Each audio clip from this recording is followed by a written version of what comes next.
Uma seguidora me pediu para falar sobre um assunto muito delicado e muitas vezes relegado a um segundo plano, né? Muitas vezes um pouco negligenciado, que é a questão relacionada ao suicídio entre idosos.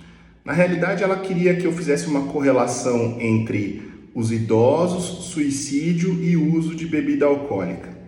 Mas falando especificamente sobre o suicídio em idosos, é uma coisa que a gente às vezes não presta atenção, mas é uma coisa muito presente. Na realidade, o fenômeno do suicídio é um acontecimento bimodal. O que significa bimodal? Bimodal é que tem duas modas, né? Mas falando em moda como um valor estatístico, né? Como uma medida de aferição estatística. Por que bimodal? Porque o suicídio acontece mais em duas fases da vida, ou na juventude ou na fase idosa.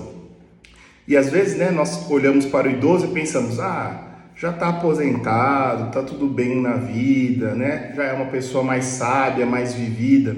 Mas na terceira idade, muitos outros fatores costumam acontecer, favorecendo com que essa pessoa possa desenvolver algum transtorno psiquiátrico. A perspectiva de finitude da vida, muitas vezes a viuvez, sensação de solidão e abandono. Muitas vezes o idoso percebe que tem uma doença crônica, tem um diagnóstico de uma doença crônica terminal, por exemplo, um câncer, e ele resolve ele mesmo abreviar a sua vida. E onde entra o álcool em tudo isso?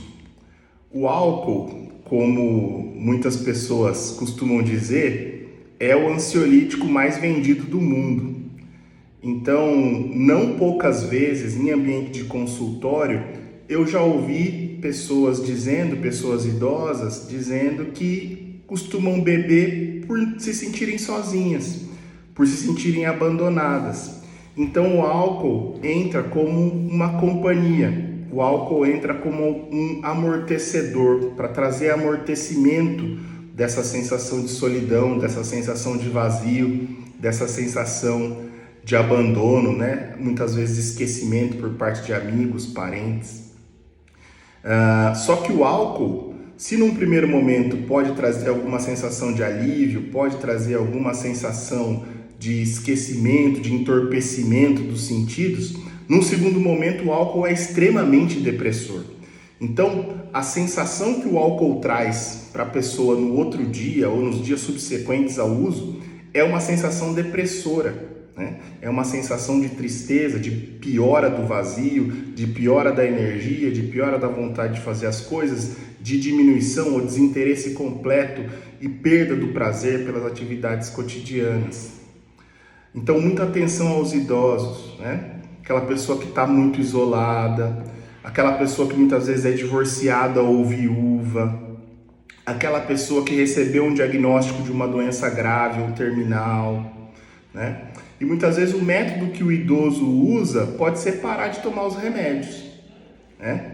Eu tive um conhecimento de uma pessoa que tinha um diabetes grave, e mais diabetes e hipertensão, e tomava os remédios todos corretamente. Quando o esposo dela faleceu, depois de décadas casados, ela simplesmente parou de tomar os remédios.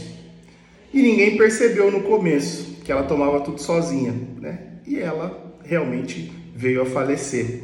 Então, muita atenção com os remédios dos idosos, né? Muita atenção com aquele idoso que está ficando muito isolado. Muita atenção se a pessoa idosa, de repente, paga todas as contas, encerra a conta bancária, dá dinheiro para os parentes, né? Começa a se despedir das pessoas, muita atenção a isso, tá? Então, realmente existe uma maior incidência de suicídio na fase da terceira idade.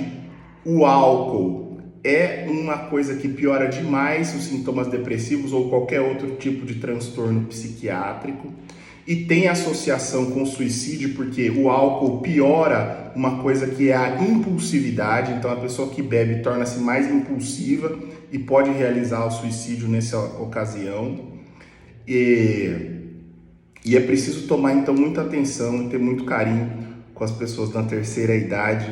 Por quê? Porque o suicídio é bastante prevalente nessa faixa etária, tá? Ao contrário do que muitas pessoas podem pensar. O idoso, ele comete suicídio, tá? Então, preste atenção e, em caso de necessidade, leve essa pessoa até o psiquiatra, tá bom?